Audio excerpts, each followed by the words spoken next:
Buongiorno, dottor M.Vladymirov, e grazie per concederci il suo tempo. Sappiamo che ha una vasta esperienza nel campo dell'apprendimento automatico, con più di 10 anni di esperienza e accademica industriale. Dopo il suo dottorato svolto presso l'Università della California, dove ci siamo incontrati per la prima volta, ha iniziato questa straordinaria carriera come ricercatore e ingegnere informatico senior presso Yahoo e Google Labs. Al momento è un ricercatore senior presso il Dipartimento di Intelligenza Artificiale di Google e la sua ricerca riguarda principalmente l'ottimizzazione non lineare, la riduzione della dimensionalità, l'elaborazione del linguaggio naturale e il reperimento delle informazioni. Può raccontarci qualcosa di più dei suoi progetti attuali? Hi everyone. Yeah, thanks for inviting me. Thanks, Marco, for a great introduction. Yeah, so currently I am working for understanding how language models do what they do. So as you're probably familiar, like around half a year ago, we had a big revolution where language models became what they are right now and ubiquitous. Everyone know how to use ChatGPT. Google has its own system, Bard. There are a few other systems and more systems coming out every day. However, fundamentally, we still not 100% understand how exactly they work, how exactly they do what they do. It's kind of interesting because we created them, we humans created them, yet we don't 100% understand how exactly they work. So what I'm trying to do, I'm trying to, on very simple examples, trying to understand what does it mean to understand language? What does it mean to understand how to answer questions that user might provide? Perfetto, andiamo avanti con altre domande che abbiamo pensato per lei. Quali sono le potenziali conseguenze sociali del rapido sviluppo di sistemi di intelligenza artificiale autonomi? Pensiamo per esempio alle auto guidate in autonomia, ai droni, e come può l'adozione diffusa dell'intelligenza artificiale e dell'apprendimento automatico influire sul mercato del lavoro, per esempio, e promuovere l'innovazione?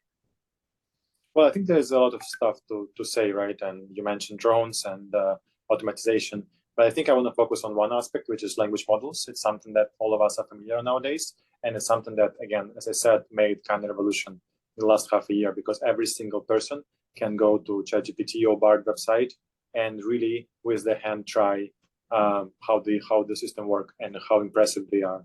Indeed, every single aspect of human life can be modified in a way by those language models, right? They will be altered by those language models because whether you need advice on your some kind of gardening tools you want to use, or you have some psychological issues that you want to discuss, language models will give you some answer, not necessarily the answer that the professional will give you. Of course, we're not there yet, but it will give you an answer that's reasonable. And again, every single one of you will were able to understand it in the last half a year, we're able to play with it and really see that those answers, they're meaningful. They might not still, there's an issue of hallucination. Sometimes they will give you actually false answers that are not correct, actually correct. Sometimes they'll give you answers that are not satisfiable, not up to mark, not as good as humans would do. But the answers they will give you, they are reasonable. And that's kind of what took everyone by surprise. So I think, answering your question, Marco, I think it will be widespread adaptation. I think that we are coming to this day and age and this time where language models, especially them, like there are other machine learning models, but specifically language models, will affect every single aspect of human life in some way. It's already happening and it's going to happen more. And one thing I want to say is that the way the language models are being rolled out or being released right now, it's in a way looks like it's fast, but actually it's pretty slow if you think about it. Those language models, they are not yet there yet to take your job. They are there as experiment in a way, to experiment what can happen to humanities, what can happen to other fields, what will happen to your job, what will happen to my job, right? I'm also, as a coder, I'm also in a way, my job is on the payroll because coding jobs will take, potentially will be automated by the computers. And again, those systems are not up to pair yet in many aspects, not all of them, but in many aspects. So this slow rollout, when people can try play with them and see exactly, maybe answer themselves how your particular job will be affected and how the system could potentially help you, right? Help you to do your job better, help you to be more productive, but not necessarily take over your job. That's how I see that. Perfetto, proseguiamo. Come vengono utilizzati l'intelligenza artificiale e l'apprendimento automatico nel campo dell'istruzione? Pensiamo al mondo scolastico, al mondo universitario. e quali sono i potenziali vantaggi e svantaggi dell'incorporazione di queste tecnologie negli ambiti dell'apprendimento? That's a great question. I actually think education is the field that's mostly affected by language models, because if you think about it, the way we teach our students, the way we teach in high school and university level, we ask them questions that already been asked before in a way, or some version of their own, or it's some kind of not realistic scenarios that you face in real life, but it's some kind of toy examples or simple examples that students need to learn, right? That's the whole point of education. You learn and you teaching the students based on something that's already been studied before. And it's exactly which system, and it's exactly the question in which language models are good at, because they know all the previous context, they know all the previous information, so able to answer these questions very easy. So in fact, yeah, teachers will probably have to adapt and adjust to the language models, and it will be a pretty dramatic shift.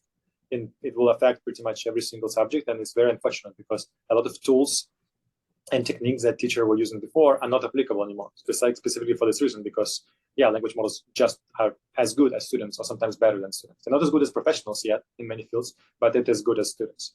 And yeah, I mean, same as when calculator appeared, or when first phones appeared, that as teachers had to adapt and and don't allow students to cheat or modify the tasks. This will happen as well here, unfortunately, but on much larger scale, obviously, because it's going to affect every single area of education. And I'm not an expert in this area, so unfortunately I cannot give advice. I just can sympathize, and yeah, maybe in the future there'll be some new system of education that we can work together with language models. Like for example, having personalized instructors with language models. Like every students will be able to have a personalized language model adapted to their needs and answer their particular question and issues. I think that's a huge benefit for students. When students don't have to bug a teacher with every single question they have, they can bug a learning system like language model that will help them to create a personalized education system specifically for the students and answer every single question they have, no matter how stupid it is, no matter how many times you need to repeat. They were there for the students, and maybe that's the future. I want to believe in that future. L'ultima domanda, com'è possibile sfruttare l'intelligenza artificiale e l'apprendimento automatico per affrontare sfide globali urgenti? Pensiamo per esempio al cambiamento climatico, la previsione dei disastri naturali, la ridistribuzione delle risorse, e quali sono i limiti di queste tecnologie nell'affrontare questi problemi? That's the very heavy question. Obviously, that's something that's very important for everyone here. And I think, again, I cannot speak for every single machine learning system out there. There are a lot of systems, including the one who specifically target to fight climate change and to fight natural disaster prediction. All the things you said, there's a specific system. There are people in universities, in academia, in industry that specifically trying to address these kind of questions with algorithms that create for that. And they have a great investment. I can tell you one research that I was particularly fascinated about. It's about trying to harness the fusion and energy of the sun, essentially create this little fusion reactor that is currently very unstable. Currently, we cannot, as humans, we're not able to create fusion reaction that lasts more than whatever fraction of a second. That is not the amount of energy we put to create this reaction is bigger than the amount of energy we get out of it. So unfortunately, it's negative amount of energy flow. But hopefully, with artificial intelligence, we're able to harness that and potentially find a set of parameters that such that we can have a positive energy flow, and then will greatly benefit humanity because we'll have free energy essentially from literally from the air. That will be great. In terms of again, machine learning, what people observe right now, language models. I think language models will be great source for educating people. Again, as a new source of information, as new source of way to find information. Hopefully, language model will be able to find convincing arguments for people who still don't believe that climate change is real, that we as humans responsible for that, to convince them, to get them all together, united as humanity to solve this problem, or at least have meaningful steps to try to do that. Dottor M.Vladymirov, la ringraziamo molto, grazie per il suo tempo, grazie per le sue risposte e alla prossima, l'aspettiamo all'Università in Italia. Grazie molto a voi. Arrivederci.